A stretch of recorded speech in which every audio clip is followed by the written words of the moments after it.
Hello tout le monde, j'espère que vous allez bien. Aujourd'hui, on se retrouve avec une nouvelle vidéo. Donc, la semaine dernière, on a vu tout ce qui était basique, vêtements à avoir dans son dressing pour se construire sa garde-robe capsule pour l'automne-hiver. Et vu que c'est une vidéo qui vous a beaucoup plu, je me suis dit que ça pourrait être grave cool de vous faire le même concept de vidéo, mais pour les accessoires. Donc, comme vous l'aurez compris, aujourd'hui, on va s'intéresser aux basiques accessoires à avoir absolument dans son dressing pendant l'automne-hiver de préférence, parce que, comme vous le savez, les accessoires vont changer en fonction de la saison. Quand on est à la recherche d'un look qui est minimaliste, c'est important d'avoir des accessoires intemporels qui vont être de bonne qualité et que l'on va pouvoir garder dans le temps. Je ne vous le répéterai jamais assez. Ça veut dire qu'aujourd'hui, on va voir ensemble tout ce qui est sac, tout ce qui est accessoires textiles, tout ce qui est bijoux. Je vous ferai une vidéo dédiée aux chaussures dans les prochaines semaines parce que sinon la vidéo risque de durer trop longtemps. Mais je le garde en tête, ne vous en faites pas parce que je sais que vous êtes des fans inconditionnels de chaussures comme moi, donc je vous prévois ça et je garde ça dans un coin de ma tête. Je voulais aussi vous remercier d'être de plus en plus nombreuses chaque jour. Ces derniers mois et notamment du coup pour le mois de septembre, je crois qu'on est passé de 2000 à plus de 3000. Je suis vraiment contente de voir que mes vidéos vous plaisent et que je m'améliore au quotidien. Comme je vous dis à chaque fois, de toute façon quand j'ai vos retours, c'est ce qui me permet de m'améliorer et du coup de vous proposer du contenu qui va être plus quali. Je fais juste une petite parenthèse, mais vraiment bref, à chaque fois je vous fais des parenthèses en début de vidéo. Pour celles qui détestent ça, vous devez vriller. Mais j'ai vu ces derniers temps, notamment du coup ces dernières semaines, que nombreuses d'entre vous m'ajoutaient du coup sur Instagram. Je voulais juste en fait vous dire que si je ne vous accepte pas, c'est pas parce que je n'en ai pas envie ou que c'est un compte privé. Pour le moment en fait je n'ai aucune photo, je ne poste rien du tout et je suis en train de réfléchir à qu'est-ce qui peut être plus pertinent. Est-ce que je prends TikTok, est-ce que je prends Insta? Pour le moment, je vous avoue que mon cœur balance plus vers TikTok.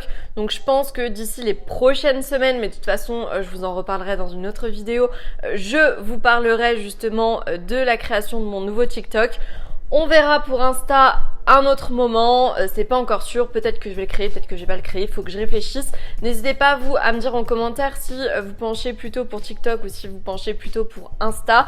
Et puis je verrai en fonction de vos retours. Je voulais aussi vous parler d'un projet qui va arriver à la fin du mois, je pense que vous n'êtes pas prêtes.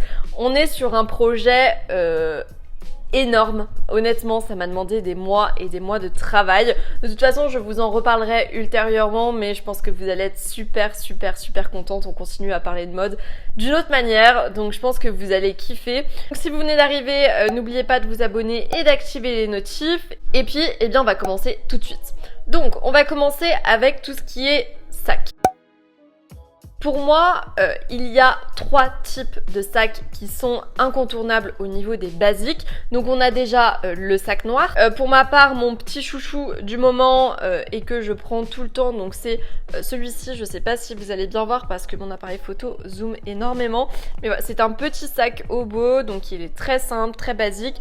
On peut le porter autant sur l'épaule que à la main. Donc c'est un sac que j'adore porter, que j'avais trouvé sur Shein, il me semble. Je vous l'avais présenté justement dans mon haul d'avril sur Shein. C'est un sac que j'aime beaucoup et que je mets du coup régulièrement. Donc c'est ce genre de sac, on va dire, sans détails superflus qu'il vous faut dans votre dressing pour construire votre garde-robe basique. Ensuite, le second sac qui est incontournable à avoir, donc c'est le sac blanc. Là, vous allez voir qu'il n'y a absolument aucune originalité puisqu'on est sur exactement le même sac qui vient toujours de chez Shein. Donc lui aussi, je le porte souvent, je l'aime beaucoup.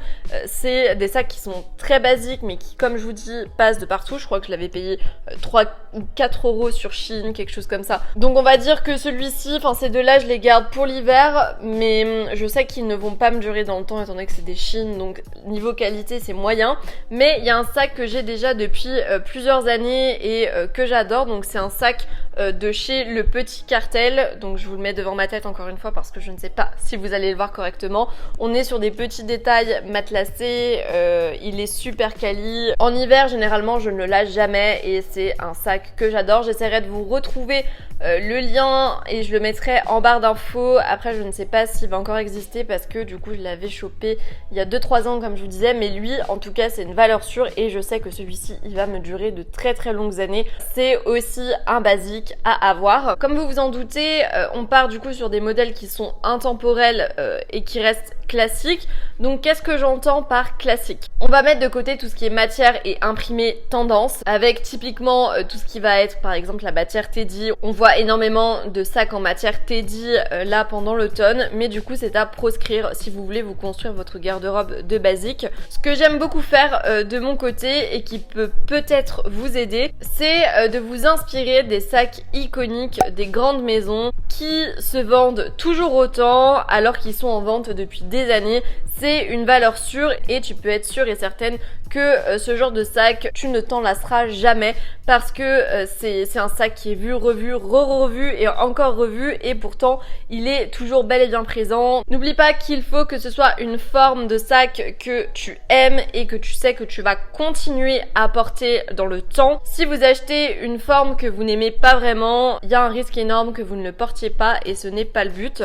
Et le troisième sac basique et incontournable à avoir selon moi, c'est le tote bag. Le tote bag, on en a toujours besoin. Et puis, pourquoi pas rester stylé, même quand on fait ses courses, hein, finalement. Pourquoi? Autant être stylé en toutes circonstances. Donc, le tote bag fait partie de ces incontournables que vous pouvez choper à bas prix. En plus, c'est un sac finalement qui est super abordable et super accessible et qui pourtant va vous donner vraiment une allure stylée, une allure travaillée. Ce que je peux vous recommander, c'est de partir du coup sur des coloris, encore une fois, qui vont être classiques. Donc je pense notamment par exemple à un tote bag noir ou à un tote bag nude.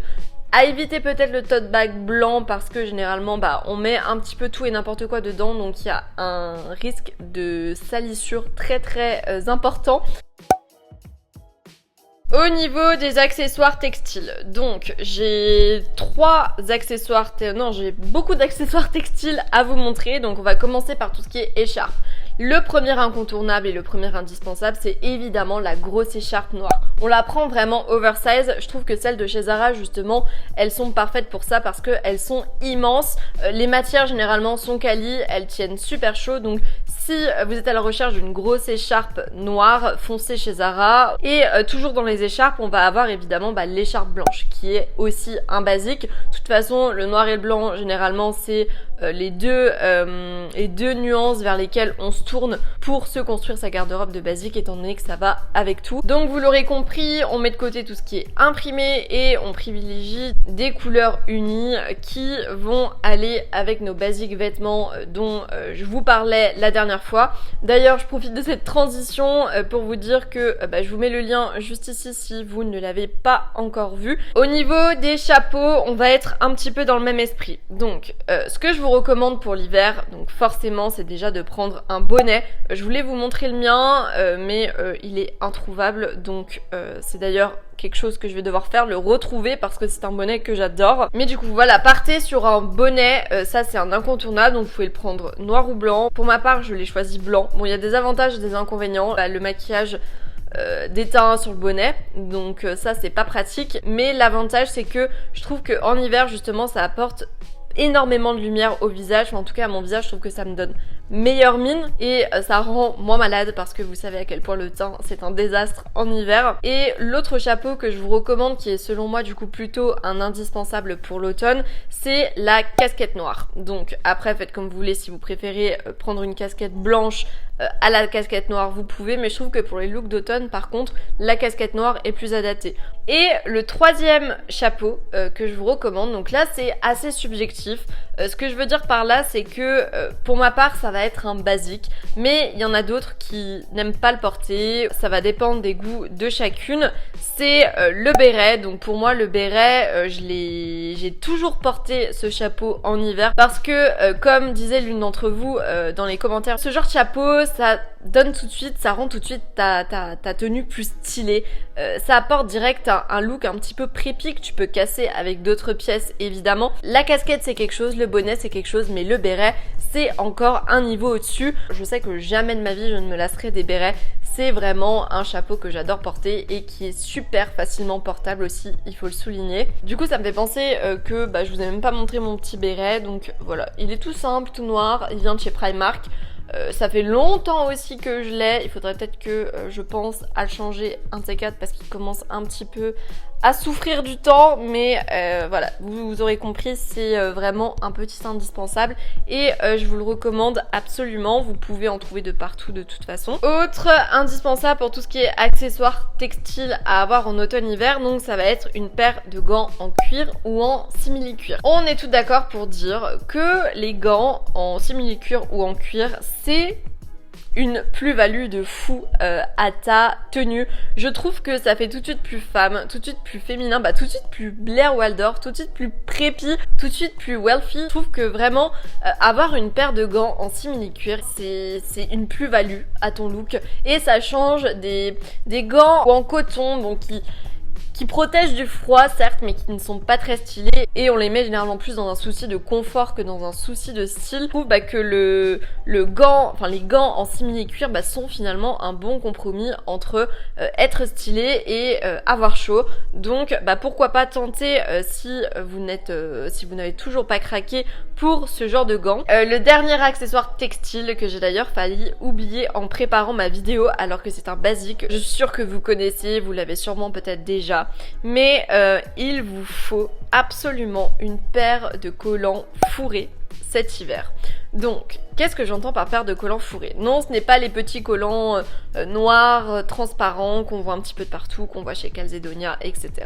Moi, ce que j'entends par paire de collants fourrés, c'est vraiment, vous savez, les sortes de leggings qui sont couleur chair et qui sont tout en fourrure à l'intérieur. Et généralement, justement, il y avait un petit hack qui a été beaucoup vu sur Insta et sur TikTok, où tu enfiles ce collant, puis tu rajoutes au-dessus ton collant noir qui est semi-transparent et puis tu mets ta jupe. Et là c'est le hack absolu pour pouvoir porter des jupes et des robes même en hiver quand il va faire genre 0 degré sans avoir froid. Bon, des fois ça se voit un petit peu selon le collant pris, forcément il y a plus de masse au niveau de la jambe, donc des fois c'est pas très joli, il va falloir voir en fonction du collant choisi, mais pour moi c'est un incontournable, c'est un basique. D'ailleurs je rebondis sur tout ce qui est collant pour vous demander désespérément si vous ne savez pas où je pourrais trouver des collants noirs semi-opaques, transparents, qui ne s'effilent pas parce que je suis désespérée. Je suis sûre qu'il y en a plein parmi vous qui sont dans le même cas que moi. On est toujours à mettre un collant, on achète le collant, on se dit allez celui-ci on fait super gaffe, il faut surtout pas qu'il s'effile, genre tu payes 10 €, entre 10 et 15 € et évidemment, la première fois que tu le portes, il s'effile et là tu as envie de crier, mais comment balancer de l'argent par les fenêtres inutilement, enfin bref, je parle trop, donc si vous savez où je peux trouver ce type de collant, s'il vous plaît, dites-moi tout ça en commentaire, vous me renderiez un grand service.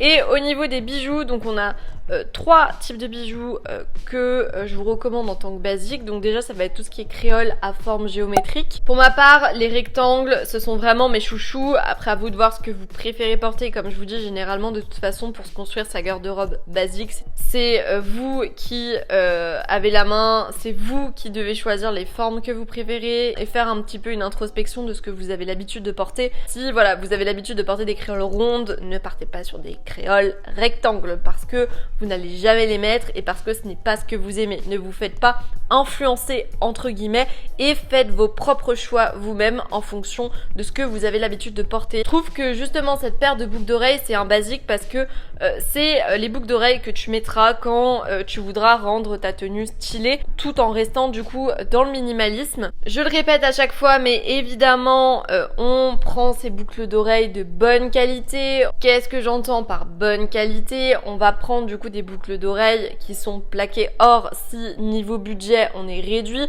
On évite du coup tout ce qui est bas de gamme, toutes les boucles d'oreilles qui coûtent 2-3 €, on évite, c'est des On cherche des boucles d'oreilles qui vont quand même nous durer dans le temps. Bon, certes, celles qui sont plaquées or, on va pas non plus les garder 20 ans, ça va bouger au bout d'un moment, mais l'idée c'est vraiment de pouvoir avoir des bijoux qu'on va pouvoir garder et pas des bijoux qu'on va jeter au bout de 3 jours. Évidemment, du coup, en notre bijou, on va avoir tout ce qui est collier fin, donc tout ce qui est collier gros maillon, par exemple, on met de côté parce qu'on est vraiment sur une tendance. Les colliers simples, c'est une valeur sûre parce que c'est ce qu'on va pouvoir continuer à porter au fur et à mesure des années.